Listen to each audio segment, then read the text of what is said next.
করতে পেরেছি এবং এখন আমি বিজনেস সেট আপ করছি।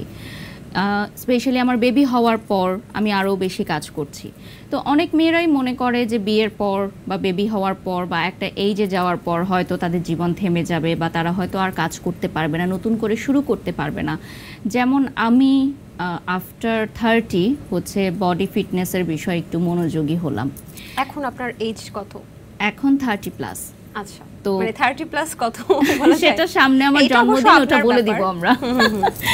তো পরবর্তীতে আমার জিমে আমার আদার্স যারা জিমমেট আছে ওরা আমাকে দেখে অনেক ইন্সপায়ার্ড হয় যে আপনি 30+-এর পরও চিন্তা করছেন যে না আপনি আবার ফিট হবেন, আপনি আবার ফিটনেস ধরে রাখবেন।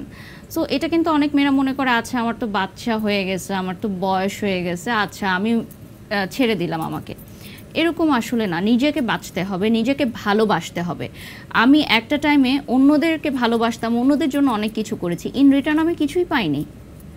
বাট যেদিন থেকে আমি নিজেকে ভালোবাসা স্টার্ট করেছি সেদিন থেকে আমি দেখলাম যে পুরো পৃথিবী আমার দিকে তাকিয়ে আছে। এখন কি আর কাউকে ভালোবাসেন না? ভালোবাসতে ভয় পান?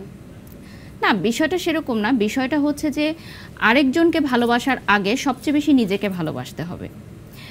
যেমন আমি এখন আমার কাজের ব্যাপারে আরও ফোকাস হয়েছে আগের চেয়ে, আমার ক্যারিয়ারের ব্যাপারে আরও সচেতন হয়েছে। যেমন আগে যখন আমি টেলিভিশন ইন্ডাস্ট্রিতে কাজ করতাম আমি একাধারে অনেক মাল্টিপল কাজ করেছি, কখনো নাচ, কখনো গান, কখনো র্যাম, কখনো হোস্টিং। মানে কোনো প্রোগ্রামে গেলে বলতো যে আচ্ছা বারিশকে দিয়ে তো নাচও করানো যাবে, অ্যাক্টিংও করা যাবে, হোস্টিংও করা যাবে, কিছু একটা করাই নিব। বাট দ্যাট টাইম আমার মনে হয়েছে যে আসলে আমার গোলটা কি, আমি কি হতে চাই বা আমার পরিচয়টা কি হবে। আমি এত কাজ করছি কিন্তু আমার পরিচয়টা কি।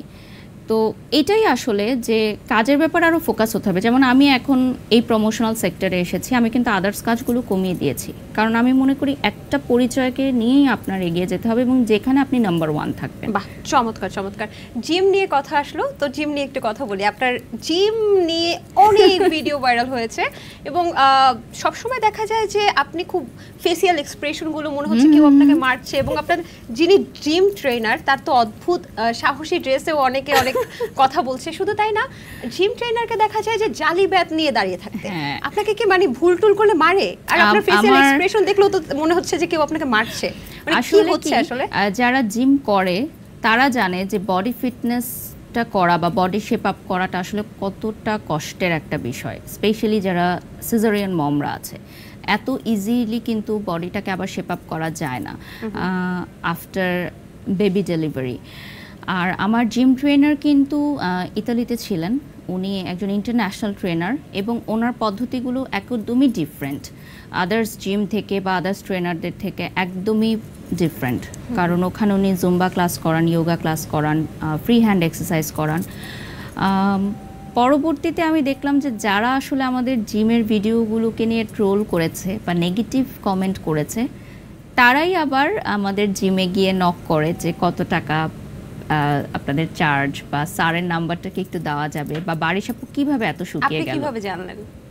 স্যারই আমাকে দেখিয়েছে যে দেখেন এই আইডিটা থেকে আপনার পেজে কমেন্ট করেছে, আবার এই আইডিটা আমাদের এসে নক দিয়েছে জিমে, আবার উনি স্ক্রিনশট